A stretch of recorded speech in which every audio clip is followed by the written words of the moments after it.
Radio 2M. Faites entrer l'invité. Avec Fathia El-Aouni.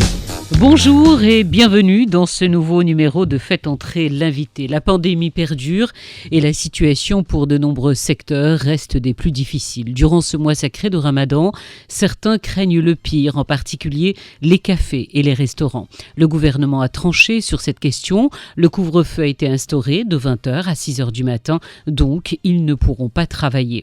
L'autorité de tutelle, à savoir le ministère du Commerce et de l'Industrie, aurait promis aux représentants de l'Association nationale des patrons de cafés et restaurants du Maroc d'apporter un soutien aux professionnels. Mais sera-t-il suffisant ? Ce sont des dizaines de milliers de personnes qui risquent de se retrouver sans rien ou pas grand-chose.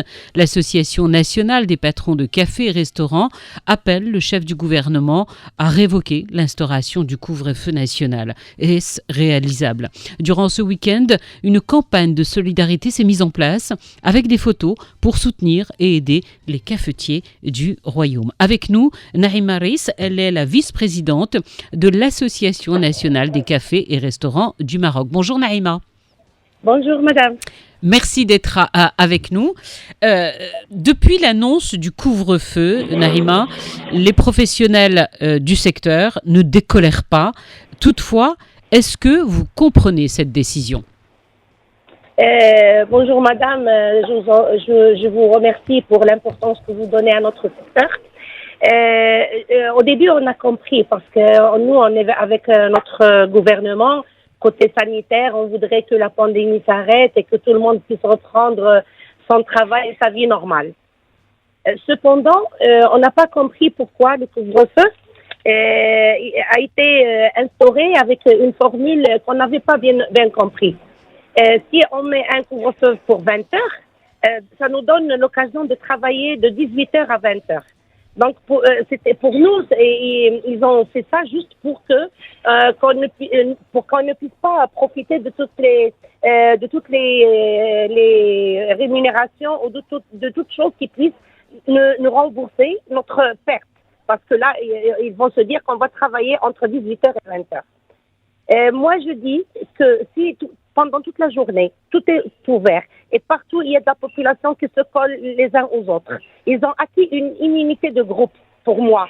Si la pandémie, elle va sévir la nuit, elle va sévir aussi le jour. Si vous remarquez dans les marchés, les supermarchés, dans les moyens de transport, les gens ils sont collés les uns aux autres. Donc la pandémie, si elle va être là, c'est d'abord le jour. Moi je ne comprends pas cet obstacle de 20 heures que notre gouvernement tient à instaurer et qui nous fait un très très grand préjudice, madame. D'accord. Alors juste, on va en parler en détail. Vous êtes dans la rue là, vous êtes où ? Je suis à côté de mon café. Ah d'accord, ok. Juste si vous pouvez vous mettre, s'il vous plaît, dans un endroit un petit peu plus calme. Alors, Naïma, moi je ne suis que journaliste, donc je ne suis ni d'un côté ni d'un autre. Mais quand on voit en fait les décisions qui sont prises partout en fait dans le monde, on voit nos pays voisins, l'Europe. Vous dites l'immunité générale, malheureusement nous ne l'avons pas encore. On voit au vu des chiffres que nous n'y sommes pas même du tout. Partout en fait, les cafés ferment pratiquement aux mêmes horaires. L'Espagne, la France. Partout, en fait, cet horaire est instauré. Ce que j'aimerais que l'on voit ensemble, Naïma, c'est la colère. D'abord, est-ce que vous pouvez nous dire combien de personnes ça représente dans ce secteur ? Des cafés en particulier. Pardon, madame.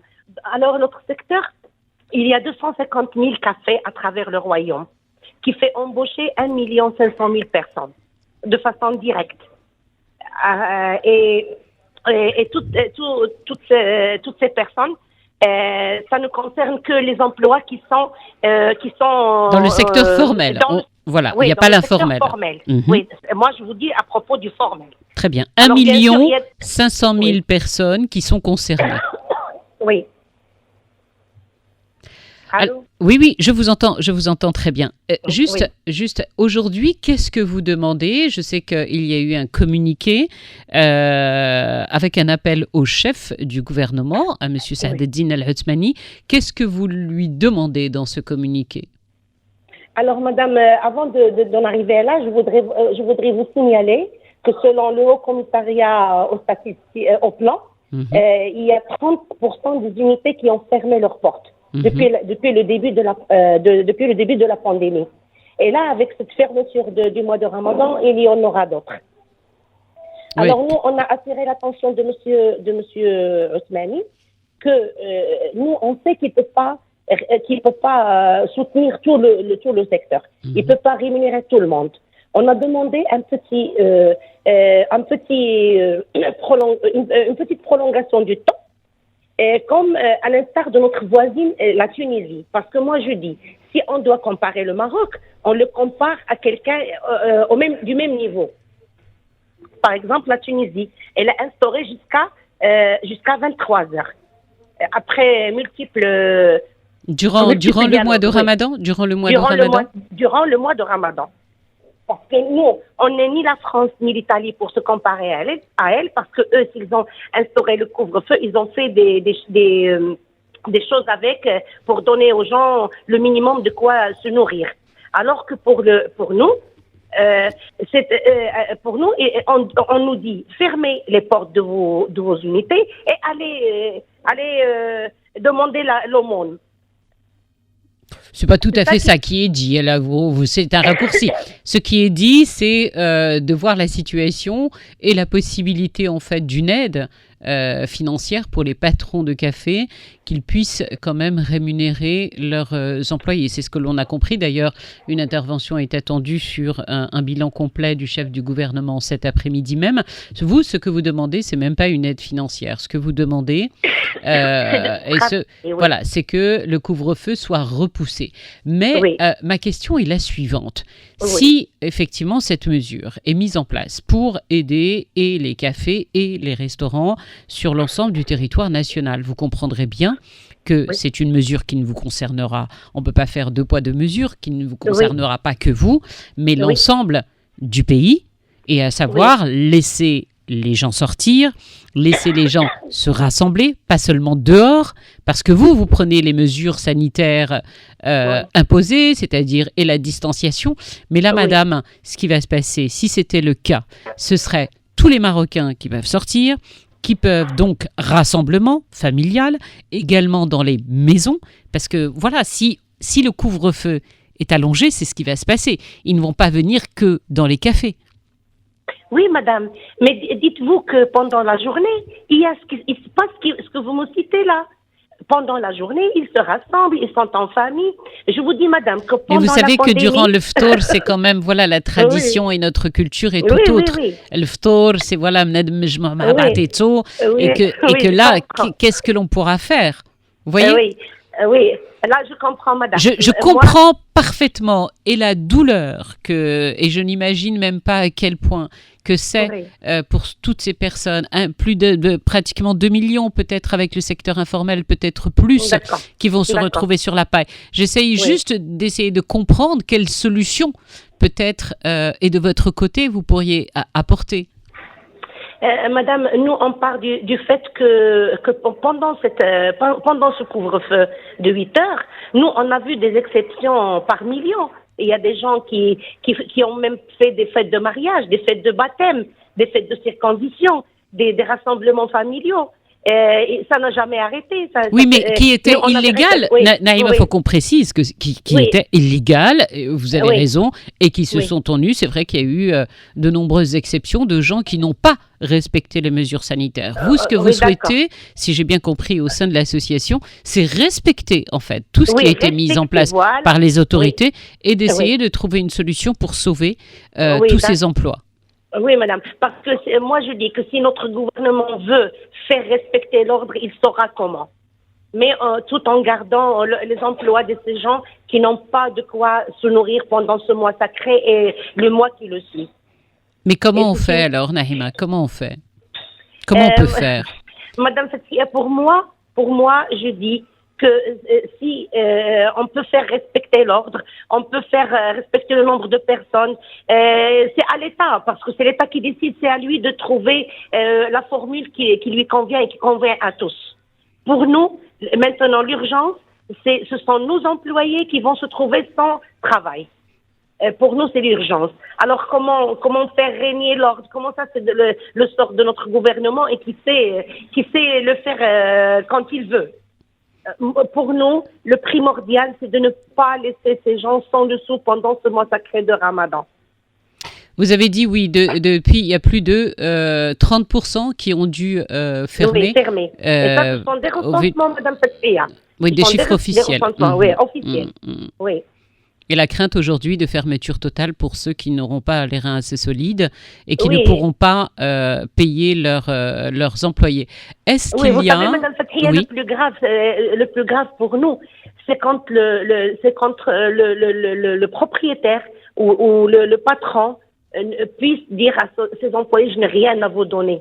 Et là, pour ce mois-là, on est sur le point de le faire parce que l'année dernière, le Ramadan, il était juste après la pandémie. On pouvait encore aider et être à côté de nos employés. Mais là, ça y est, après une année de pandémie, après une année de paiement, et encore, toutes les taxes et tous les impôts, ils sont arrivés complets. Même si nous, on a travaillé que la moitié de l'année, et encore avec la moitié, mais toutes les taxes et les impôts, ils sont arrivés. Et il y en a même qui ont osé les demander par huissier de justice. Alors, c'est effectivement. Alors, d'ailleurs, c'est pour ça qu'on a décidé de vous appeler ce matin, parce qu'on a été interpellé sur ce point par de nombreux cafetiers qui nous disent, mais attendez, nous, le chiffre d'affaires a baissé de plus de 50%, mais on paye des taxes à 100%. Ça veut dire que vous n'avez eu aucune facilité à ce niveau-là? Non. On a eu des promesses. On a eu des promesses de partout. Mais pas encore de gestes réels. On n'a pas encore on a une promesse pour cette semaine. On attend aujourd'hui avec notre président de communiquer avec les gens des impôts nationaux et des collectivités. Mais jusqu'à maintenant, il n'y a eu rien de concret. Toutes les taxes sont arrivées telles quelles. Au complet à 100%, et il y en a qui n'ont pas été payés à temps, qui ont eu des majorations, et s'ils ne payent pas, il y a des saisies sur compte, il y a des saisies sur biens, et comme je vous ai dit, il y a des gens qui ont reçu même des avis avec des huissiers de justice. Oui. Et dites-moi, concernant votre communiqué et l'appel que vous avez lancé au chef du gouvernement, à ce jour, est-ce que vous avez eu une réponse? Est-ce qu'une rencontre est prévue cette semaine? Non, pas encore, madame. Nous, depuis le début de la pandémie, on n'a pas cessé d'envoyer des demandes d'audience avec le chef du gouvernement, mais on n'a rien reçu en contrepartie. On attend toujours. Est-ce que si jamais, parce que c'est vrai que ce que vous demandez semble difficile, après moi je ne fais pas partie du gouvernement, mais une prolongation du couvre-feu paraît très très difficile. Si cette solution-là n'est pas acquise, n'est pas acceptée, qu'est-ce que vous allez demander? Une aide financière, un prolongement, un étalement? Quelle serait l'autre solution envisageable? Pour nous, on n'a pas encore de vue exacte parce que nous, on sait que l'État, elle va pas subventionner le secteur. Elle n'a pas subventionné l'année dernière alors que la pandémie était à son début. Elle va pas le faire maintenant, on le sait.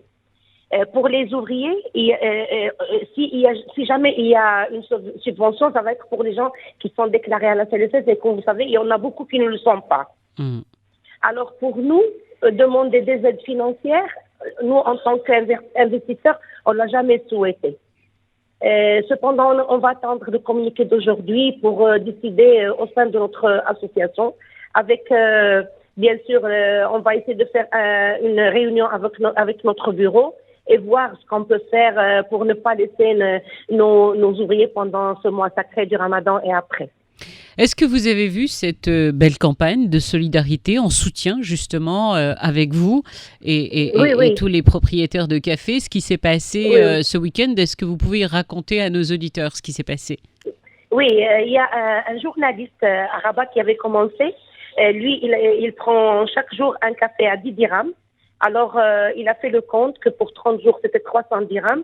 Il est arrivé le matin, il a pris son café, il a payé le 10 dirhams, il a posé 300 dirhams pour le serveur du café. Nous, c'est une mesure qu'on a appréciée dans la mesure où on sait que le peuple marocain... Et si vous le permettez, Nahima, et ce qui s'est passé, c'est que justement, cette photo a circulé. Je sais pas, on ne sait pas l'origine à la base, mais peut-être de ce journaliste dont vous parlez. Et ensuite, en fait, de nombreuses personnes qui ont fait... pareil, dans de nombreux cafés, en déposant en fait le montant qu'ils ont l'habitude chaque jour de dépenser et de le mettre sur la table pour aider les serveurs. Et c'est vrai que cette belle campagne, ça vous a touché, cette campagne de solidarité qui est en train de circuler en ce moment même sur les réseaux sociaux depuis vendredi dernier? Oui. Alors, nous, cette mesure, ça nous a incité à chercher, nous aussi, une façon pour aider nos employés. Et là, on est en train de préparer un plan que l'on annoncera après la réunion d'aujourd'hui du gouvernement. On attend le gouvernement pour l'annoncer. Vous attendez la séance de bilan, les chiffres qui doivent être annoncés et peut-être des mesures puisque la réunion est annoncée avec le chef du gouvernement à 15h. Mais encore une fois, juste par rapport à cette campagne de solidarité, vous soutenez, vous dites que c'est peut-être une solution pour vous? Qu'en fait, parce que là, c'est le citoyen en fait qui est mobilisé. Oui. Alors nous, on ne peut qu'applaudir. Parce que au moins le citoyen, il a compris la détresse de la personne avec qui il est chaque jour. Parce que comme vous savez, il y a des gens pour qui le café est son deuxième chez lui. Parce que il y a des gens que dès qu'il sort de son travail, il va au café. Il prend son café le soir, juste après qu'il rentre chez lui, qu'il se repose un peu. Le café, c'est l'autre endroit où il se sent à l'aise. Vous savez qu'il y a des gens qui se sont rentrés à l'intérieur des cafés, il y a eu des amitiés, il y a eu beaucoup de choses. Alors nous, on ne peut qu'apprécier ce geste, on ne peut que l'apprécier. Mais ça ne veut pas être suffisant parce que dans un café, il n'y a pas que le serveur, il y a la femme de ménage, il y a le barman, il y a beaucoup de personnes qui travaillent. Alors j'espère qu'on va trouver une autre solution qui soit à côté de celle-là, qui puisse un peu alléger la détresse de nos fonctionnaires. De nos employés plutôt. Vous êtes vous-même patronne de café? Oui, madame. Comment vous vous en sortez, vous? Combien de cafés vous avez? Pardon? Moi, j'ai un café. J'ai juste un café. Et moi, je souffre comme les autres, comme mes collègues. Je souffre aussi. On s'en sort. Moi, j'ai le privilège de ne pas être locataire. Mais je ne vous dis pas ce que endurent les gens qui sont en location. Parce qu'il faut payer le loyer, les ouvriers, les charges, toutes entières, avec la moitié du chiffre que vous faites. Oui. Donc, on est vraiment dans l'embarras. Et là, vous vous dites que vous ne tiendrez pas le mois de Ramadan. Nahima, est-ce que par exemple, si la poire était coupée en deux, là vous demandez un couvre-feu à 23h, et si le couvre-feu était instauré à 21h? Oui, pas de problème, madame, pas de problème. Vous pensez que ça vous aiderait? Oui, on travaille de 18h à 21h, pour nous c'est suffisant. Ça vous permettrait par exemple de proposer le ftour, le petit café ou le ftour avec Oui, et comme vous savez, madame, pour les gens qui boivent le café, qui sont addicts au café, dès qu'ils boivent, dès qu'ils font leur tour, ils arrivent au café, ils prennent le café en attendant de faire la prière d'Aïcha. Alors pour nous, on peut profiter de ce petit moment. Parce que les mêmes clients, comme vous savez, pour Ramadan, c'est pas comme pour le reste de l'année. Alors, Nahima, pourquoi vous n'avez pas proposé tout de suite 21h plutôt que d'aller très loin et de proposer 23h qui semble irréalisable? Non, on a demandé 22h, nous. On a demandé 22h. Mais si on arrive à 21h, c'est pas mal non plus. Donc, vous avez déjà coupé la poire en deux pour essayer d'obtenir un accord. Oui. Parce que nous, on sait que la même clientèle, elle va être là pendant toute la soirée. Pas comme les autres jours où on travaille avec des gens, des passagers. Ce sont les clients du café qui viennent, qui s'installent après les riverains, ceux qui sont juste à côté. oui, juste les voisins, les habitués. Bah écoutez, j'ai envie de vous dire bon courage. On va attendre, comme vous l'avez dit, cette réunion cet après-midi, voir si une annonce sera faite ou pas concernant votre secteur, parce que c'est vrai que depuis l'annonce du couvre-feu, on entend beaucoup parler de votre situation les plus difficiles, et c'est pour ça qu'on avait envie de vous avoir, nous aussi, sur notre antenne. On croise les doigts, soutien total, bien évidemment, de notre part beaucoup, également, madame, dans cette période difficile. Merci beaucoup et vous, croyez-moi, on est très très content que vous soyez au courant de notre problème au moins, parce que là, quand il est sûr, on est sûr qu'il y aura, Inch'Allah, une issue pour notre secteur. Inch'Allah, on vous le souhaite. Je rappelle, Naïma Reis, que vous êtes la vice-présidente de l'Association nationale des cafés et restaurants du Maroc et la présidente au niveau de l'antenne de Rabat. Allah yaounkoum. Merci beaucoup, madame. Merci à vous, Naïma. À très bientôt. Merci beaucoup à vous aussi. Merci. Au revoir. Il est 13h20, merci d'avoir suivi ce fait entrer l'invité. Comme je le disais, on va attendre cette réunion cet après-midi, on leur donnera la parole. Au vu de la situation compliquée, mais on avait envie de saluer nous aussi cette belle campagne de solidarité un petit peu dans toutes les villes du royaume depuis ce week-end, cette tasse de café photographiée et ce montant en fait d'un café journalier où les gens multiplient, en fait payent pour le mois pour aider en fait tous les serveurs. Dans un instant, ce sera l'édition de 13h30. Quant à moi, je vous donne rendez-vous lundi prochain pour un nouveau Faites entrer l'invité. Demain, à ne pas manquer à la même heure et au même endroit à ma place. Ce sera Hossein Ouzig. Très belle journée. Vivre avec vous.